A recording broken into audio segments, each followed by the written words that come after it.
Assalamualaikum warahmatullahi wabarakatuh. Kami dari kelompok 9 ingin memperkenalkan diri. Nama saya Muhammad Agil. Nama saya Muhammad Anggir. Nama saya Alinisa. Nama saya Nadia Zakira. Ini akan menerangkan tentang kepribadian Viktor Emil Frankl. Pertama saya akan membahas biografi Viktor Frankl. Nah, Viktor Frankl lahir pada 1905 di Vienna, Australia. Seorang psikiater dan neurolog Australia, mendirikan aliran logoterapi yang berfokus pada makna hidup. Selamat dari kamp konsentrasi Nazi, selamat Perang Dunia II.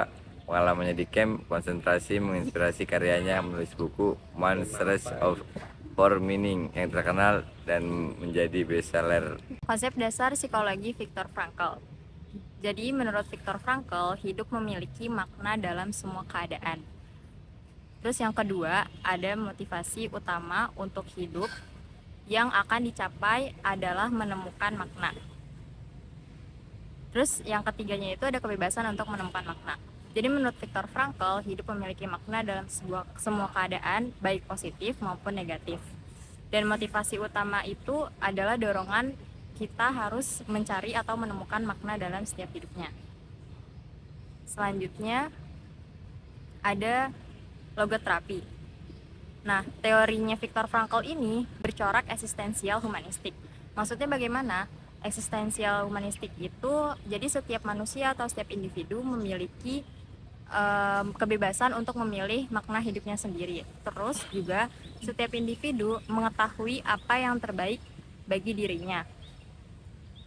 Yang kedua itu ada manusia memiliki kualitas human quality atau kualitas manusia gitu di dalam berbagai potensi, kayak semisal di kesadarannya, di spiritualnya, ataupun di transendensinya. Terus juga kepribadian yang menurut Viktor Frankl ini, dia tuh bukan berorientasi pada masa lalu seperti halnya psikodinamik. Terus juga bukan kayak behavioral yang berpotensi berorientasi di masa kini, tapi dia yang berorientasi di masa mendatang.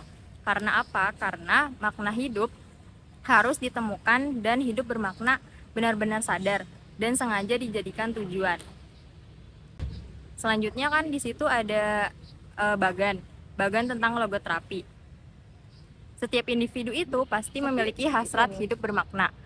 Ada yang memenuhinya dan ada yang tidak memenuhinya. Kalau misalkan kita dapat memaknai dalam hidup maupun yang negatif ataupun yang positif, maka kita akan memiliki hidup yang bermakna dan akan menjadi bahagia gitu. Kayak misalkan contohnya kayak kita dihadapkan dengan kesulitan, tapi karena kita bisa memaknai kesulitan itu menjadi hal yang positif atau kita bisa menjadi pribadi yang baik, maka kita termasuk dalam kategori kepribadiannya logoterapinya Viktor Frankl. Tapi ada juga manusia yang tidak bisa mencari makna atau menemukan makna. Kalau tidak bisa, maka kita memiliki hidup yang tidak bermakna dan menjadi neurosis neogenik. Karena menurut Viktor Frankl, manusia itu terdiri dari dimensi somatik, ragawi, psikis, kejiwaan, dan spiritual kerohanian. Selanjutnya konsep tentang manusia menurut Viktor Frankl. Menurut Viktor Frankl, seorang ahli psikologi eksistensial, manusia memiliki dorongan untuk mencari makna dalam kehidupan mereka. Dia percaya bahwa makna hidup dapat ditemukan melalui tiga aspek. Yang pertama, karya manusia dapat menemukan makna hidup mereka melalui pencapaian dan kontribusi mereka dalam dunia kerja atau aktivitas kreatif lainnya. Yang kedua, hubungan yang bermakna dengan orang lain juga memainkan peran penting dalam menemukan makna hidup. Melalui cinta, kasih sayang, dan saling mendukung, manusia dapat merasa terhubung dan dihargai. Yang ketiga ini penderitaan. Meskipun penderitaan adalah bagian yang tidak dihindarkan dari kehidupan, Frankl mendapatkan bahwa manusia dapat menemukan makna dalam menghadapinya. Dalam situasi penderitaan, manusia memiliki kesempatan untuk menunjukkan keberanian, ketabahan, dan mengembangkan kebijaksanaannya. Contoh ini sebagai contoh, bayangkan seseorang individu yang telah mengalami kegagalan besar dalam karirnya. Menurut konsep Frankl, individu ini dapat menemukan makna hidupnya dengan mencari karya baru yang memberikan kepuasan dan kontribusi positif kepada masyarakat. Mereka juga dapat mencari dukungan dari orang-orang terdekat mereka untuk memperkuat hubungan dan mendapatkan rasa penghargaan. Dalam menghadapi penderitaan, mereka individu ini dapat mengembangkan ketabahan dan menggunakannya sebagai kesempatan untuk tumbuh dan belajar.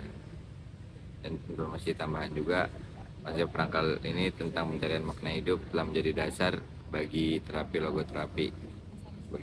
logoterapi yang bertujuan untuk membantu individu menemukan makna dan tujuan hidup mereka dalam menghadapi tantangan dan penderitaan.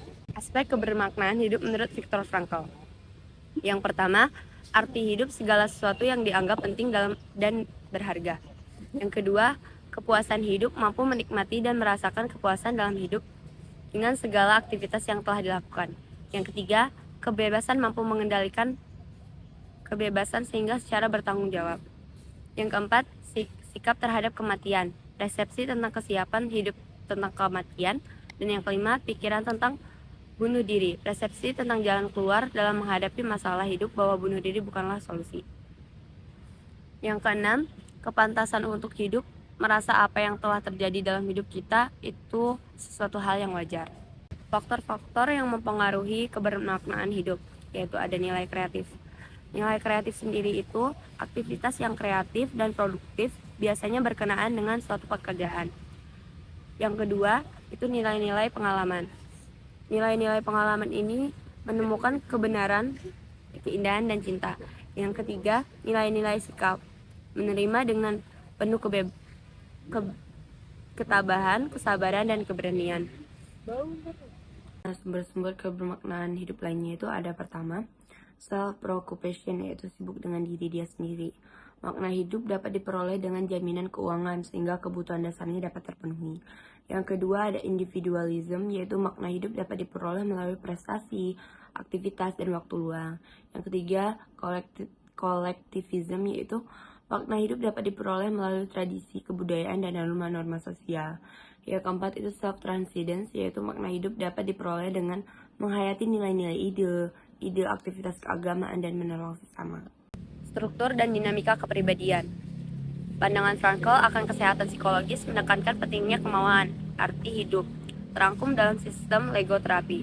Logoterapi sendiri merupakan terapi psikologis bagi orang-orang yang kehilangan arti kehidupannya. Yang kedua, teori tentang kodrat manusia yang berasal dari logoterapi dibangun atas 3 tiang, yaitu kebebasan, kemauan, dan akan arti dan arti hidup. Frankl sangat menolak pendirian dalam psikologis dan psikiatri yang memberikan ciri pada kondisi manusia sebagai yang ditentukan oleh insting biologis dan konflik masa kecil. Manusia mempunyai kebebasan spiritual untuk menentukan sikap terhadap keadaan dan nasib. Yang ketiga, kemauan dan arti akan hidup adalah kebutuhan kita yang terus-menerus mencari bukan diri kita, melainkan suatu arti yang memberi suatu maksud bagi eksistensi kita. Hidup tanpa makna. Makna hidup biasanya menimbulkan penghayatan hidup tanpa makna. Hampa, gersang, merasa tak memiliki tujuan hidup, merasa hidupnya tak berarti, bosan, dan apatis.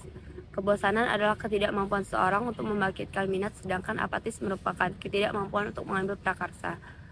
Penghayatan seperti digambarkan di atas mungkin saja tidak terungkap secara nyata, tetapi menjelma dalam berbagai upaya kompensasi dan kehendak yang berlebihan untuk berkuasa, the will, the power, bersenang-senang, mencari kenikmatan, the will, the pleasure, termasuk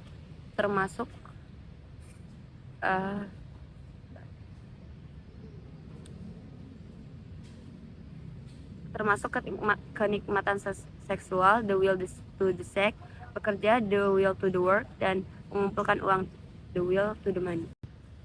Berikutnya ada penghayatan tak bermakna. Penghayatan tak bermakna yang terus-menerus dan berlarut-larut menunjukkan perilaku seseorang tidak dapat menunjukkan arti makna hidupnya atau tidak memiliki tujuan. Pada fase ini, orang itu akan sangat sulit mengambil keputusan dan seperti contohnya kegiatan sehari-hari yang monoton yang menyebabkan dirinya dia tidak merasa memuaskan atau tidak merasa puas dan merasa bahwa pekerjaan yang seperti pekerjaan yang dia alami ini tidak memiliki arti atau tujuan, dan hidup mereka terasa datar dan monoton dan tanpa arah, dan menimbulkan neurosis nogenik, karakter totaliter, dan karakter konformis.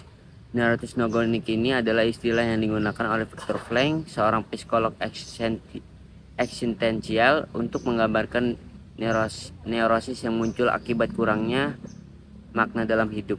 Dan karakter totaliter dan karakter konformis adalah konsep yang ditemukan oleh Erich Fromm, seorang psikolog sosial, yang mengacu pada pola perilaku individu yang cenderung otoritas dan norma sosial tanpa mempertanyakan atau mengembangkan identitas nilai-nilai mereka. Dan berikutnya ada penyebab-penyebab neurosis nogenik. Penyebab neurosis nogenik ini diasumsikan oleh Viktor Frankl sebagai neurosis yang muncul akibat kurangnya makna dalam hidup, memiliki penyebab yang lebih spesifik dan berhubungan dengan pengalaman psikolog individu. Dan beberapa penyebab dan berkontribusi pada neurosis nogenik meliputi krisis makna, krisis kehilangan makna, kurangnya hubungan sosial yang bermakna. Krisis makna ini seseorang menghadapi seseorang seperti kehilangan tujuan hidup atau kehilangan orientasi nilai-nilai mereka. Mereka tidak dapat mengalami ketidakpuasan atau kebingungan dan sulit mengambil keputusan yang berkelanjutan. Dan yang kedua ada kehilangan makna dalam penderitaan. Jika seseorang mengalami penderitaan yang signifikan seperti penyakit serius atau kehilangan yang mendalam atau trauma seperti kejadian-kejadian tertentu, dan mereka tidak dapat menemukan makna dalam pengalaman tersebut, mereka mungkin mengalami neurosis nogenik. Dan yang ketiga ada kurangnya hubungan sosial yang bermakna. Kurangnya hubungan sosial yang bermakna ini mendalam dan bermakna dapat menyebabkan ketidakpuasan untuk perasaan terasing, pada gilirannya memicu perkembangan neurosis nogenik. Dan berikutnya ada logoterapi. Yang dimaksud logoterapi adalah proses pemberian makna. Proses pemberian makna dan melibatkan beberapa prinsip utama seperti tanggung jawab, nilai dan tujuan, pelayanan kepada sesama, dan menemukan makna dalam penderitaan. Yang dimaksud logoterapi ini adalah suatu bentuk psikoterapi yang dikembangkan oleh Viktor Frankl yang berfokus pada membantu individu untuk menemukan makna dan tujuan dalam hidup. Menurut logoterapi, menemukan makna hidup itu sangat penting untuk kesehatan psikologis dan dapat menjadi kekuatan pendorong pertumbuhan dan ketahanan pribadi.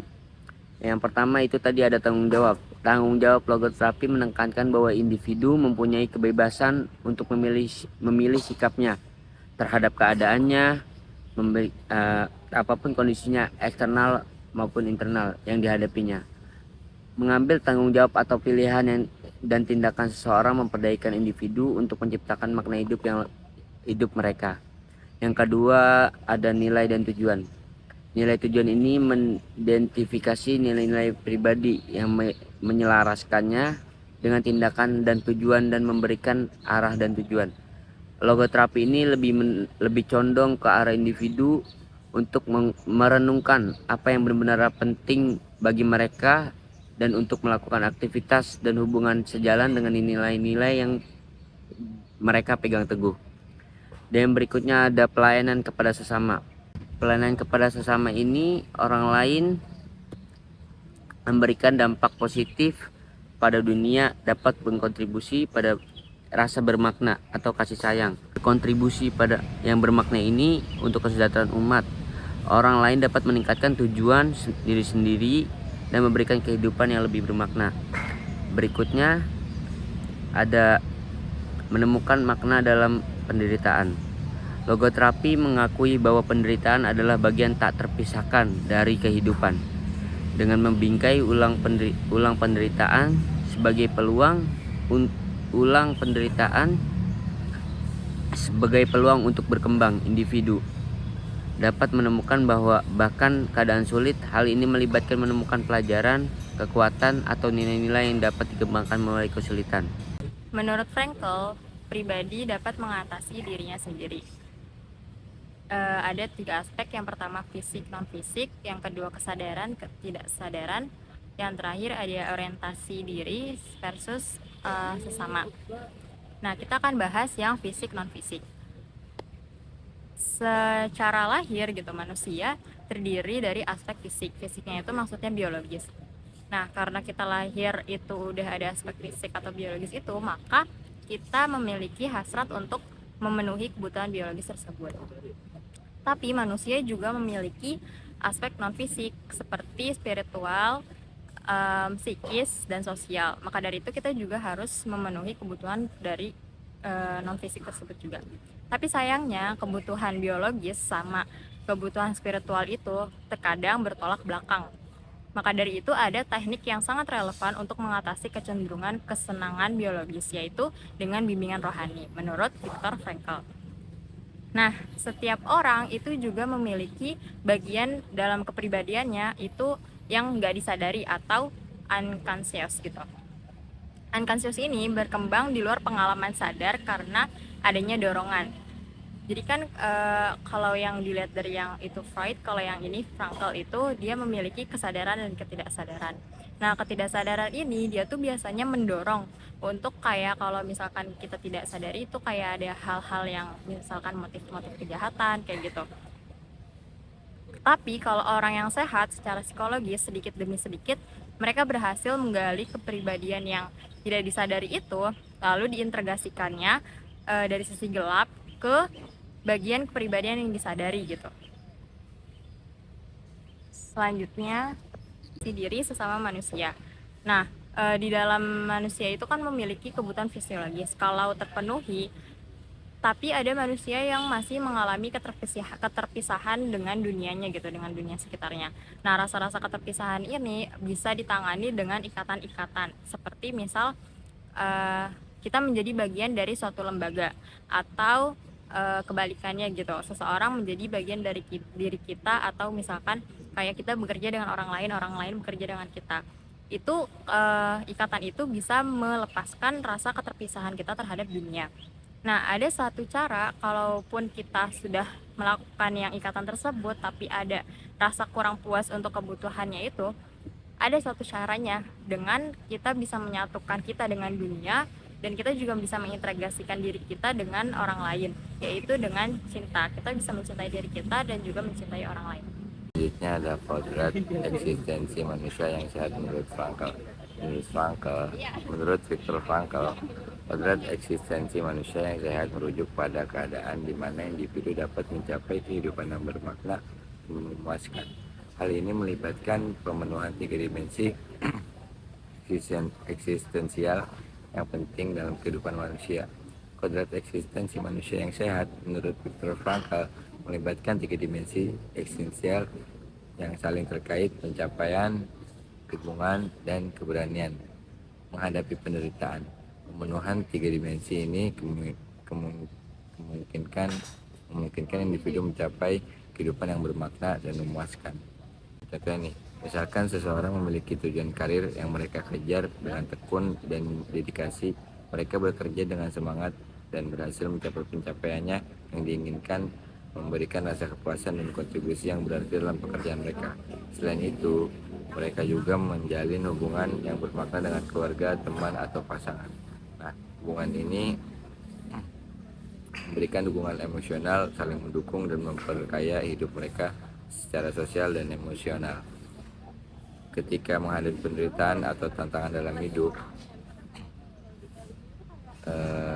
individu ini menunjukkan keberanian dan ketabahan dalam menghadapinya. Mereka mampu mencari makna dalam penderitaan dan tumbuh sebagai individu yang lebih kuat dan bijaksana.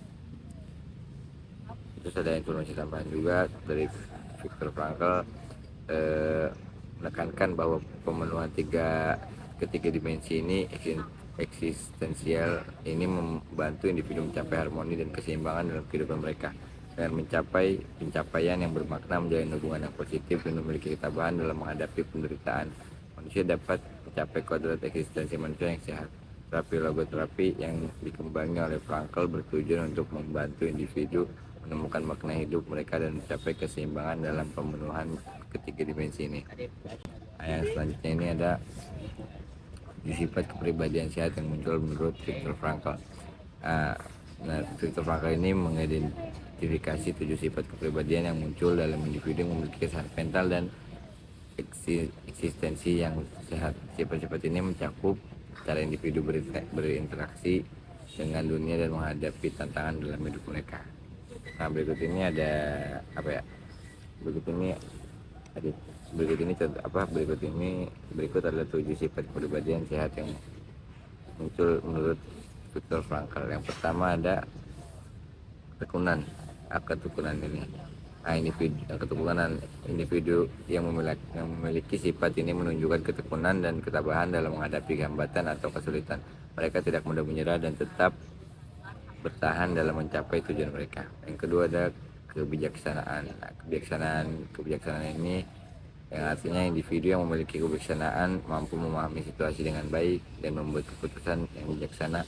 Mereka mampu melihat masalah dari berbagai perspektif dalam menggunakan pengetahuan serta pengalaman untuk membuat keputusan yang tepat.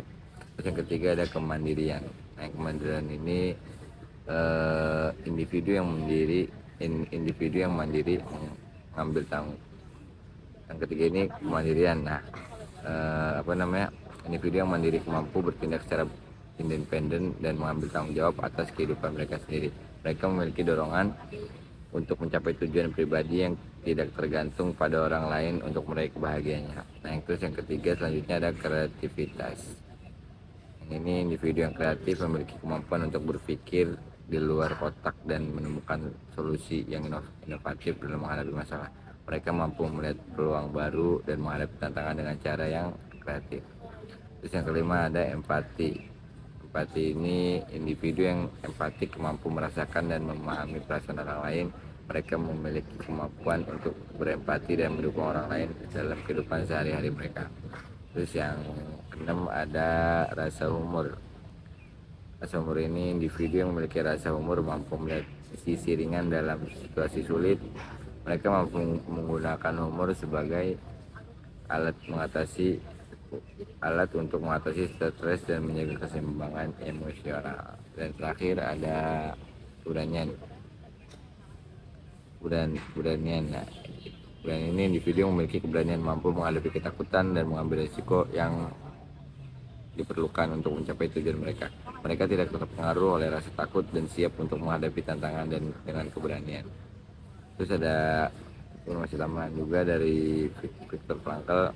Menurut Viktor Frankl ini, pengembangan sifat-sifat kepribadian ini dapat membantu individu mencapai kesehatan mental yang optimal dan mencapai eksistensi yang sehat.